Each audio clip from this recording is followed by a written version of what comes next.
Hello guys, good morning, જય શ્રી કૃષ્ણ. તમારે સુરભી માટે આજે શું બનાવ્યું છે? શું છે સુરભિયા? તો ગાઈઝ મિક્સરમાં ક્રશ કરીને લીમડાનો વઘાર કરીને રોટલી વઘારી છે, બધો મસાલો કરી અને ખાંડ નાખી છે, લીંબુ નાખવાનું ઉપર.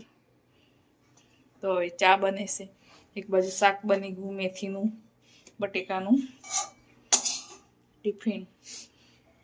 તો સવારમાં આજે એમાં રોટલી વઘારેલી બની છે. હેલો ગાઈઝ, કેમ છો? બધા મજામાં? સંદેડામો બ્લોગ્સમાં તમારું સ્વાગત છે. ગુડ મોર્નિંગ, જય શ્રી કૃષ્ણ, જય જોહાર. બધા મજામાં હશે. ન્યૂ બ્લોગમાં તમારું સ્વાગત છે યુટ્યુબ ચેનલમાં.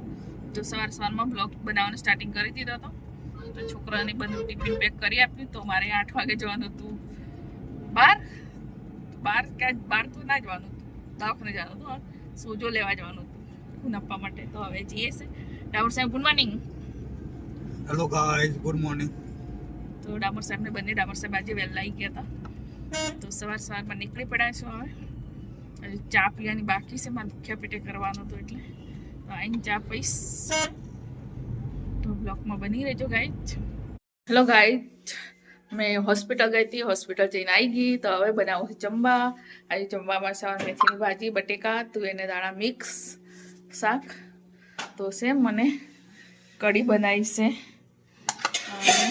કોળું કાઢી લીધું છે અને બીજામાં સાસ નાખી છે. તો હવે છે ને થોડી ઘઉંની રોટલી બનાવી છે ને મકાઈના રોટલા બનાવવાના છે, બે જ બનાવવાના છે. એક મારો, એક સુરભીનો. ડામોર સાહેબ માટે ઘઉંની રોટલી બનાવી છે. ડામોર સાહેબને આપવાનું તે એમને ઘઉંની રોટલી ખાવાની છે. ડામોર સાહેબ ઘઉંની રોટલી ખાશો ને? હા, મારે ઘઉંની રોટલી ખાવાની. એનો રોટલો આપ ને એક. નહીં ખાવ આપવાના નહીં અમે સુરભી બે જણને જ બનાવશું. તો ગાઈઝ બ્લોગમાં બની રહેજો. હું ફટાફટ બનાવી દઉં જમવાનું.